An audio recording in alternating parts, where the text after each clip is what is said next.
Ukraine ও যুক্তরাষ্ট্রের কর্মকর্তাদের মধ্যকার 3 দিনের আলোচনা কোনো অগ্রগতি ছাড়াই শেষ হয়েছে। এদিকে ইউক্রেনের বিভিন্ন শহর ও অবকাঠামো লক্ষ্য করে বড় ধরনের বিমান হামলা শুরু করেছে রাশিয়া। যুদ্ধ শুরুর পর ইউক্রেনের উপর রাশিয়ার চালানো সবচেয়ে বড় বিমান হামলাগুলোর একটি ছিল এটি। যুক্তরাষ্ট্রের ফ্লোরিডায় অনুষ্ঠিত এই আলোচনা শনিবার শেষ হয়। ইউক্রেনের প্রেসিডেন্ট ভলোদিমির জেলেনস্কি জানান, যুক্তরাষ্ট্রের দূত স্টিভ উইটকক ও জ্যারেড কুশানারের সঙ্গে তার ফোনালাপ গঠনমূলক ছিল, তবে দুই পক্ষই স্বীকার করেছে শান্তি আলোচনা আদৌ অগ্রসর হবে কিনা তা পুরোপুরি নির্ভর করছে মস্কো প্রকৃত অর্থে শান্তি চায় কিনা তার উপর।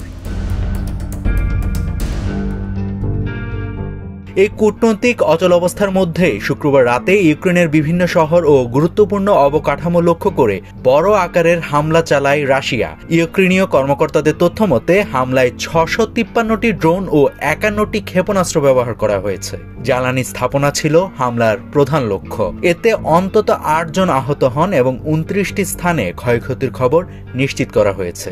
হামলার ফলে সাময়িকভাবে জাপোরিঝিয়া পারমাণবিক বিদ্যুৎ কেন্দ্রের বিদ্যুৎ সংযোগ বিচ্ছিন্ন হয়ে যায়, যা নতুন করে পারমাণবিক নিরাপত্তা নিয়ে উদ্বেগ সৃষ্টি করেছে।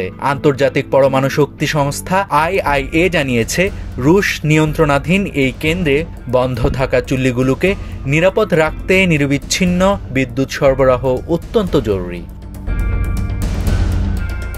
এদিকে ইউক্রেনের বিমান বাহিনী দাবি করেছে তারা 585টি ড্রোন ও 30টি ক্ষেপণাস্ত্র ভূপাতিত করতে সক্ষম হয়েছে। তবু রাজধানী কিয়েভের কাছে ফাস্তিভ শহরের একটি রেল স্টেশন ধ্বংস হয়েছে।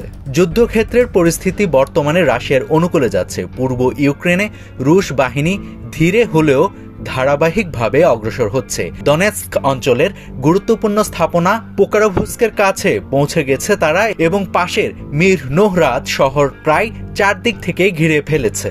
রাশিয়া এখন কার্যত পুরো লুহানস্ক অঞ্চল নিয়ন্ত্রণে রেখেছে এবং খেরসন পর্যন্ত বিস্তৃত উপকূলীয় এলাকা বড় অংশ তাদের দখলে।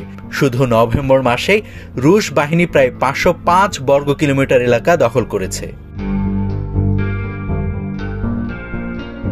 এই পরিস্থিতিতে কূটনৈতিক তৎপরতা জোরদার হচ্ছে।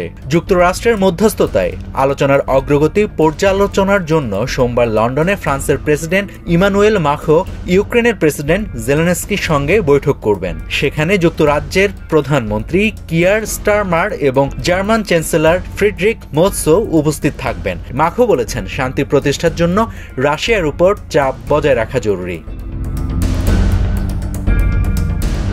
এদিকে রাশিয়ার প্রেসিডেন্ট ভ্লাদিমির পুতিন ইঙ্গিত দিয়েছেন, ইউক্রেন দখল করা ভূখণ্ড নিয়ে তিনি কোনো ছাড় দিতে প্রস্তুত নন এবং শীতকাল জুড়ে যুদ্ধ চালিয়ে যাওয়ার প্রস্তুতি নিতে রুশ বাহিনীকে নির্দেশ দিয়েছেন তিনি। নাভিদ হাসান, সোনালী নিউজ।